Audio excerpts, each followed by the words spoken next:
We continue with our interview with Dr. Stan Grof. We were sitting in a beautiful outside garden, but we were running out of light, so we have changed to this setting. Dr. Grof, many people are concerned about 2012. I wonder, is there any way we can prepare for 2012? It's a very, very interesting question that, of course, has created a lot of interest in the world, and in the United States particularly. There have been conferences, there have been books written, papers written, and people talk about it all the time.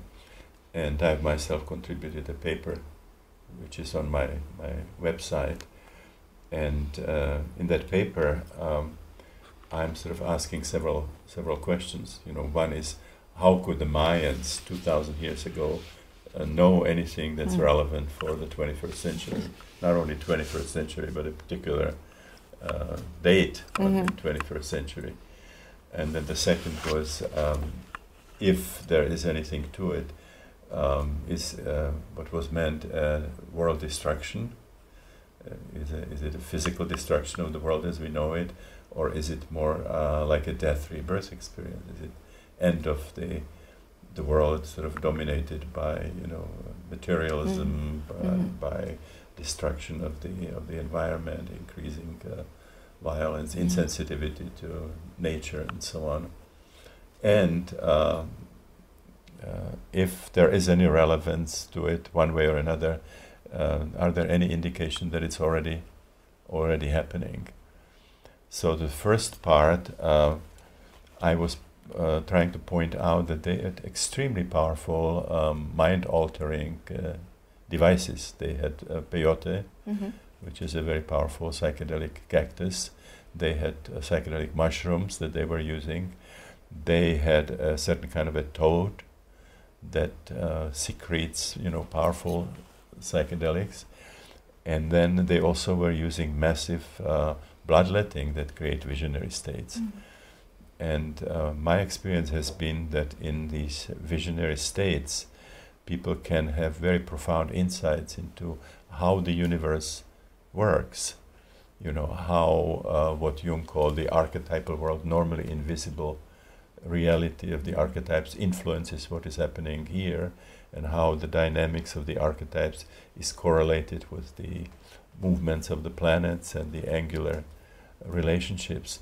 So there were people in today's experimentation who had these kinds of powerful astrological insights.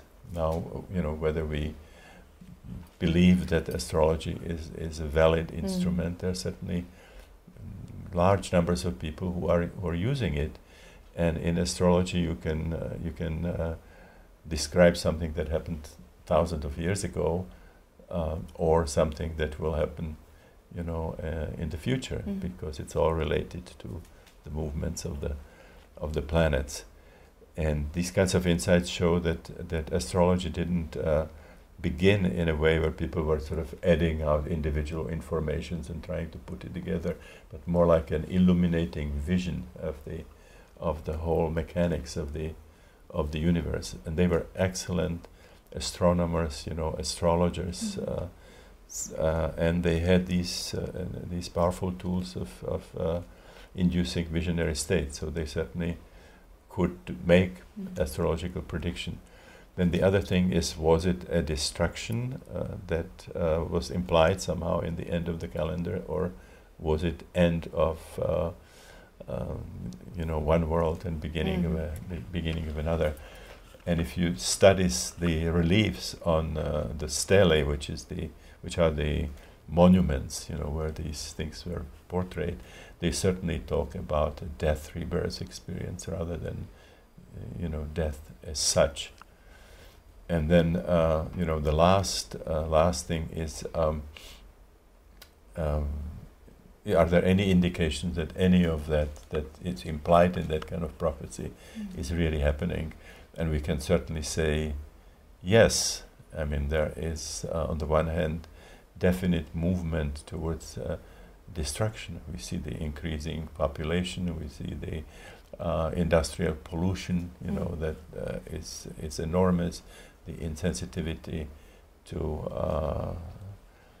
ecology that today's humanity is showing the increasing violence, the possibility of religious war on a very large scale.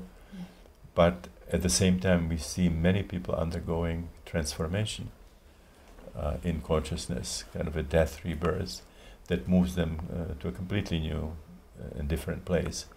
We see it certainly daily in the holotropic breathwork, that when people work on their own material from their unconscious, the traumas from childhood, from infancy, birth trauma, some of the karmic issues that they have, that they experience powerful transformation.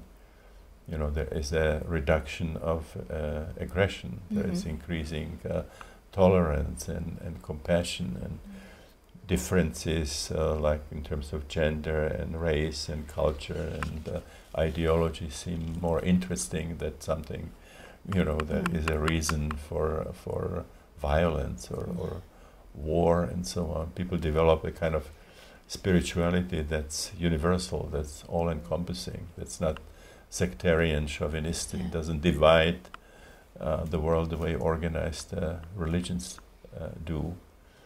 So that certainly is happening in the world because many methods are used that induce this kind of transformation. But there are also many people who experience what we call spiritual emergencies, where these kinds of changes are happening spontaneously. Unfortunately, psychiatry doesn't cooperate with these kinds of transformations. There's a tendency to see them as pathology and suppress them. So I would say the Mayans certainly had the way of getting these kinds of astrological visions, and certainly in the world we see those two streams basically competing with each other. If we continue doing what we have been doing, we might not make it as a species and might take a few species with us. And on the other hand, if this kind of transformation that I was talking about would happen on a large scale, we might see a different kind of humanity. Terence McKenna was a very close friend who's not alive anymore, put it very succinctly. He said that the history of the silly monkey is over, which means we either change into something else or we just not gonna survive, because with the kind of population we have in the world, with the kind of industrial pollution, with the wars of mass, the weapons of mass destruction, we cannot do what humanity has been doing so far, where greed and violence have been the major dominating forces in the world. And so I think the way we can best contribute is to start from ourselves and do some really significant inner work, transform ourselves, and hope that large numbers of people will do the same, so we can sort of create a different world.